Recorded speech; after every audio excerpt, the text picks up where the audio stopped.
দপ্তরের থেকে রাজ্যের আইসিডিএস কর্মরতা মহিলাদের মোবাইল কেনার জন্য 140 কোটি টাকা দেওয়া হয়েছে, কিন্তু দীর্ঘদিন পর্যন্ত সেই মোবাইল কেনা হয়নি। নির্দিষ্ট কোম্পানিকে এই বরাত পাইয়ে দেওয়ার জন্যই টেন্ডার আটকে রাখা হয়েছে। অভিযোগ রাজ্যের বিরোধী দলনেতা শুভেন্দু অধিকারী।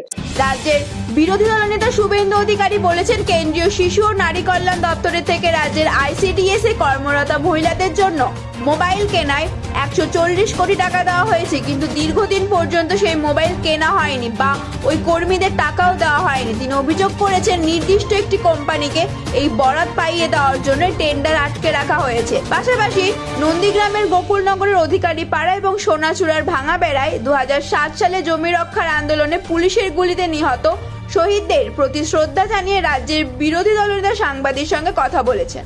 अरे भैया कहाँ हैं आप? अरे ऐप में तो 5 मिनट दिखा रहा है। तो ऐसे कीजिए, कैंसिल कर दीजिए, मैं दूसरी कैब कर लूंगा।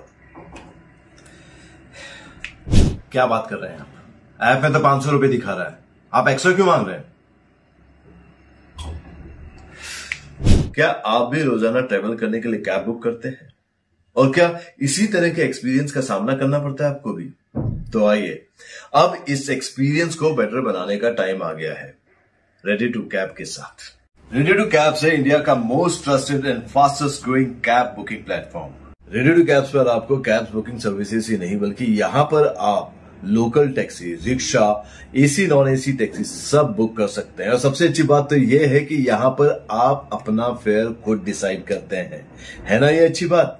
अब लंबे इंतजार की जरूरत नहीं है, ना ही एक्स्ट्रा फेयर देने की जरूरत है, और अपने डेस्टिनेशन पर लेट पहुंचने की टेंशन भी खत्म। यहाँ पर सिर्फ बुकिंग ही नहीं, रेडी टू कैब्स के साथ आप एज ए करियर भी अपने आप को ग्रो कर सकते हैं, जहां पर इंडिया के बाकी के सारे प्लेटफॉर्म के कंपैरिजन में आप ज्यादा रेवेन्यू जनरेट कर सकते हैं।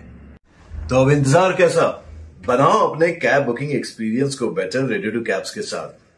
आप इस ऐप को डाउनलोड कर सकते हैं प्ले स्टोर से या फिर ऐप स्टोर से, या फिर स्क्रीन पर नीचे दिए गए नंबर पर कॉन्टैक्ट कीजिए। मिलते हैं। তৃণমূলের লাশটা নিয়ে একটু হুঁশিয়ারি দিচ্ছেন, এটা লোকসভা আপনি দেখছেন না আস্তে আস্তে ডাউন হচ্ছে। আমার সঙ্গে কি করেছে 21 সালে, 22 সালে, 22-এ আমাকে হাইকোর্টের অর্ডার নিয়ে আসতে হয়েছে। আমার এলাকা, আমি এখানকার ভোটার, এখানে জমি আমার আছে, আমি এদের অন্তরে ঢুকে আছি। কখন কি পদে থাকলাম রয়ে গেছে, এর সঙ্গে আর্থিক সম্পর্ক। 2003 সাল থেকে আসি আমি, এর পরের বারে 1 টাকাও পাবেন না।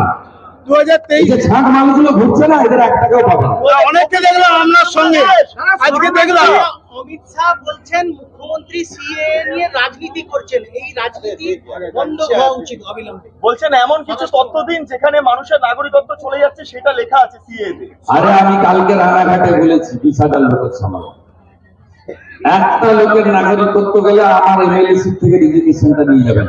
আমার চ্যালেঞ্জ মমতা ব্যানার্জি নিতে পারবেন?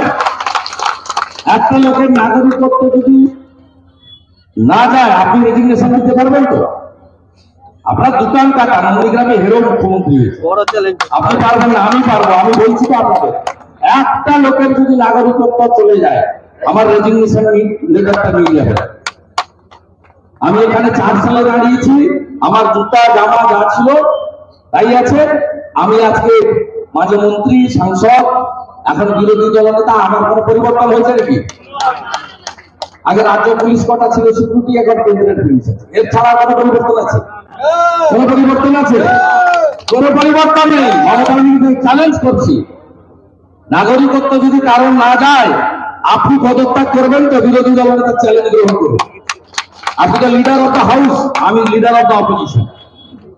আমি বলছি আমি আমার এমএলএ সিট থেকে রেজিগনেশন দেবো। আমি শহীদ মিনার আর শহীদ ফ্যামিলিকে সাক্ষী দিতে বলবো। আপডেট কি আছে?